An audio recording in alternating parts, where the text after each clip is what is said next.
a multi-jurisdictional team. We go to calls where there's extreme danger involved. Well, if we didn't exist, there would be no one to call for that extra resource that the community would need on kind of our worst moments. Shut up! Everybody be quiet, I just need some time to think. The entire goal and mission statement is very simple. It's save lives. It's a simple mission, but it's an important mission. Hey team, any questions? Let's roll.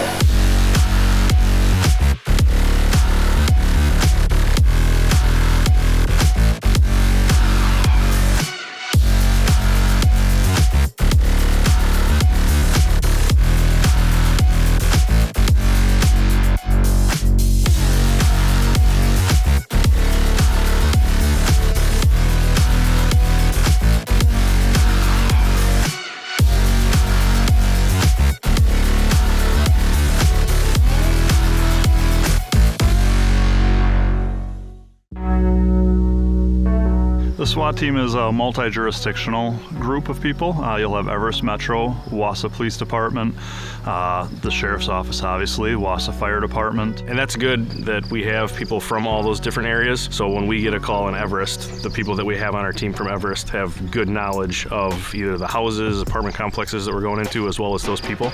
So there's a lot of good knowledge to have from different departments. So my normal assignment is a school resource officer with the Wausau Police Department, and through a partnership with the Marathon County Sheriff's Department, we were able to be on the SWAT team with them.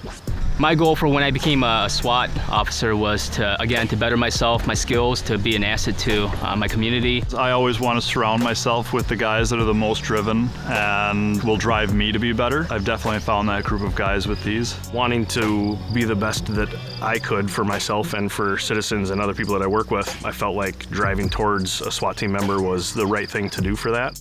So I mean, SWAT basically tells it all. SWAT is special weapons and tactics.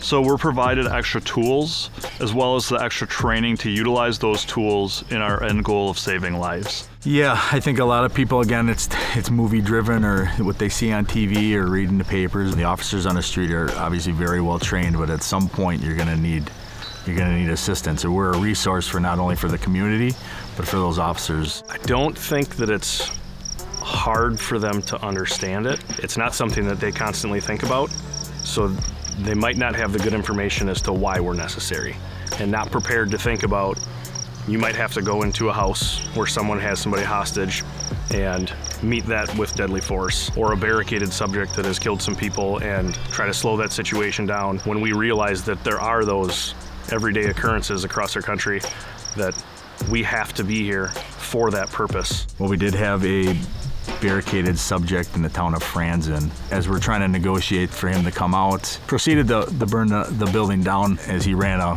car through the garage door, ensued in a chase. You mentioned Marv, our armored vehicle. It's saved lives on a couple calls, 2 actually now, where the Bearcat was shot with us inside of it while we were trying to get somebody out of a house peacefully. So without that armor or piece of equipment, it's people that are standing outside. One of the other things that we started doing probably 4 or 5 years ago is we have a Thames portion to our team now, which is tactical EMS. Our knowledge has gone through the roof on how to self-aid and buddy aid. Before that, applying a tourniquet was leave that to the medical people, right? Now we can do that ourselves in probably under 15 seconds. Things like chest seals and nasal passages.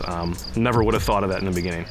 So it's weird when you're in the situation itself. Getting to the scene is stressful. Once you're there, the training starts to kick in. We've gone through it and rehearsed it. We know what's expected. And first time that we have to use those tactics, we shouldn't be using them out on the road. We should be using them in a controlled environment. Every day is going to be a little bit different. We try to focus on a different topic.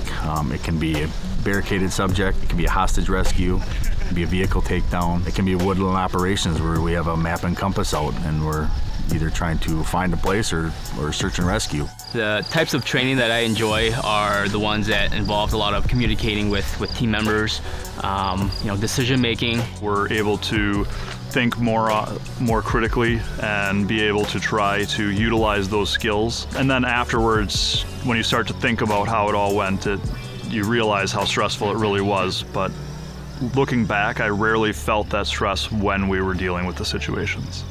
Yeah, to be on the SWAT team, for me, I'm very honored to be given the opportunity, honored to be selected, and again, to continue with these trainings that an ordinary patrol officer wouldn't have. Our SWAT team isn't a full-time team, so being part of this makes me better in my regular position every single day. There's a lot of great guys, and we all put in a lot of time and effort into better honing our skills to serve the community as well as each other. There's the stuff that people don't see. It's the long training days, it's the long training nights, it's the birthdays or events that we're gonna miss with our families, so our families give a lot as well. Yeah, there's been plenty of times where you're in the middle of something that you really don't wanna leave, but somebody needs your help and you have to.